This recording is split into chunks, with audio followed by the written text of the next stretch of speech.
About a 5 kilowatt. It's about a 5 kilowatt solar system run, which is about somewhere around $300 a month electric bill for the average consumer. The nice thing about this is this provides them a backup. The JoulBox was designed that it could be your own power plant. How many of us want to be our own oil refiner? This gives you the ability to be your own oil refiner and store your energy for weeks, months, years, centuries from there with no environmental impact. Nothing gets consumed in this process except sun or wind power. So there is no wheels to well for this product. You use the energy at the same place it's generated. So we're going to just walk around the box, and I want to show you some of the features that make this very unique.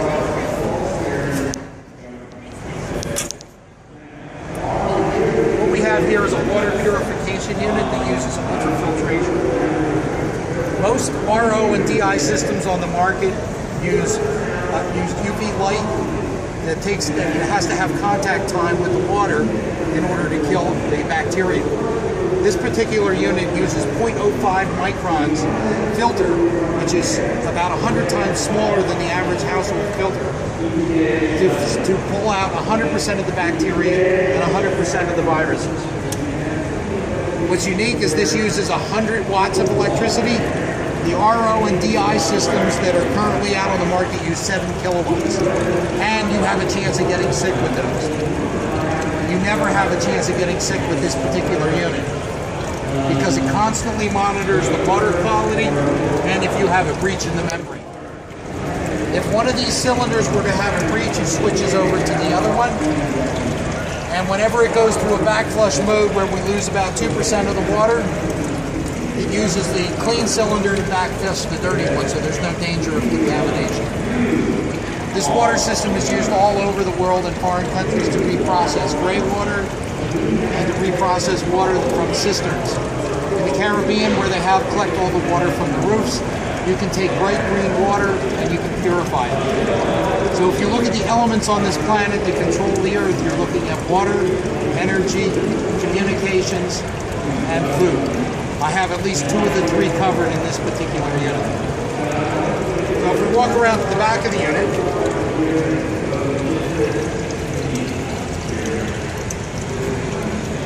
I apologize for the empty space where the tanks used to be, because the fire marshal was not very comfortable with me letting him in here, even though it's safer than all the natural gas cars. They did let him here. So they're always afraid of what they don't understand. All right, so I'll forgive them for that one. So what we're going to see here is this is the electrolyzer unit. This unit is something that I put together that basically splits water into its base elements, hydrogen, oxygen, from excess electricity. The hydrogen comes out here, it runs through manifold, and this would fill 3 cylinders inside the box. When these cylinders are full, if you want more storage, you add more external tanks. And you can use propane tanks that are made in the millions all around the world. As an added feature, with the advent of hydrogen cars coming out this year, or limited space for installing these systems, what we have here next to us is a high-pressure JoulBox.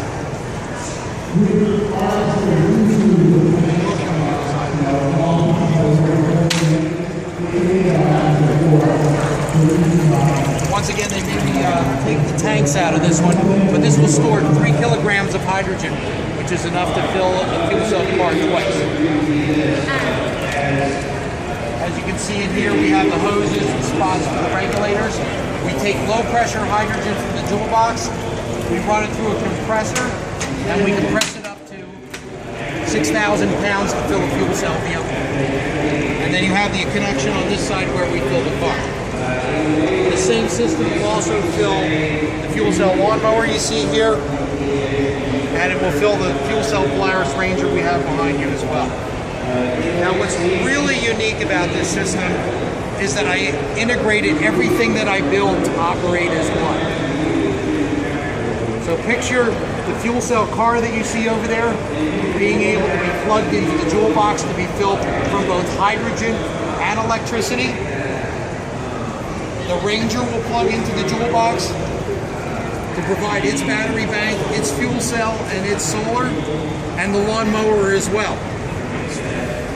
So all of these units together will form excess power unit that can either be separate or all together.